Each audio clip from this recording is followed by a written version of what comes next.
Okay, so we've all been told the same story, right? To be a leader, you gotta be loud, you have to command the room, be the first one to jump in. But what if that's all wrong? What if the real secret to influence isn't about speaking at all, but about being strategically quiet? That's what we're going to dive into. Yeah, think about that for a second. It kind of rings true, doesn't it? We've all seen that person in a meeting. That quiet confidence, it's not just who they are, it's a genuine strategic advantage. So today, we're gonna pull back the curtain and see exactly why it works so well, and more importantly, how you can start using it. All right, first things first, we gotta tackle the big myth head on. This idea that the loudest person is automatically the leader. We need to totally dismantle this before we can even think about building something new. I mean, just think about the last meeting you were in. There's always that pressure, right, to fill the silence. And whoever talks first or talks the most, we automatically think, oh, they're in charge. It's this deep-seated bias we have, and honestly, it can steer the whole team in the completely wrong direction. So, let's break this down. On the one hand, we see someone who's super talkative and we think, wow, they're so confident, a natural leader, they must be brilliant. But what's often happening behind the scenes? Well, the reality can be pretty different. It can actually signal a real lack of listening, lead to some really impulsive decisions, and, this is a big one, it completely dominates the conversation, shutting out other great ideas. Okay, so if being the loudest isn't the key, then what is? Well, the answer is a little counterintuitive, but it's an incredibly powerful tool, the art of silence. Now, let's get one thing straight. Strategic silence is not about being shy or just not having anything to say. Not at all. It's an active, deliberate choice. It's a tool you use on purpose, you know? A way to actually increase your influence, build up trust, and maybe most importantly, make way better decisions. And this is really the heart of it. The goal isn't to talk less, it's to make your words count more.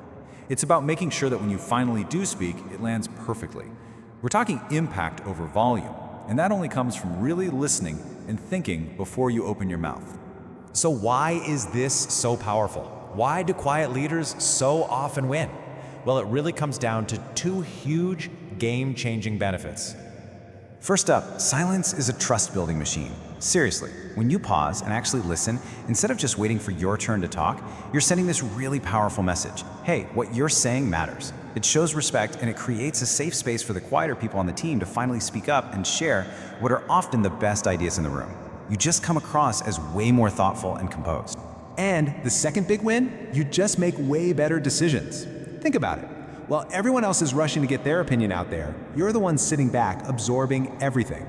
You're picking up on the details and nuances that everyone else misses. It's like you're collecting all the puzzle pieces before you try to solve it, so you avoid those snap judgments and get a much clearer picture of what's really going on. Okay, this all sounds great, but how do you actually do it? How do you put this into practice? Don't worry, I've got you. Let's walk through 4 simple steps you can start using like tomorrow. It's really just 4 simple habits. Number 1, pause before you respond. Just take a breath. Fight that urge to jump right in. Number 2, listen to understand, not just to reply. That's a huge mental shift. 3, ask open-ended questions. Something as simple as, can you tell me more about that, can work wonders. And finally, number 4, just embrace the pause. Yeah, it might feel a little awkward at first, but you'll get used to it. That's where the magic happens. So when you put all this together, what's the big takeaway here? It's this. The goal isn't to be the loudest person in the room. It's to be the most influential. And that influence doesn't come from just talking a lot. It comes from impact.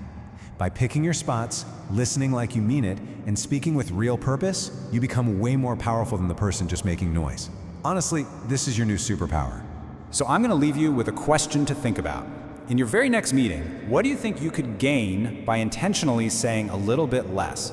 Just give it a try. I think the results are going to surprise you.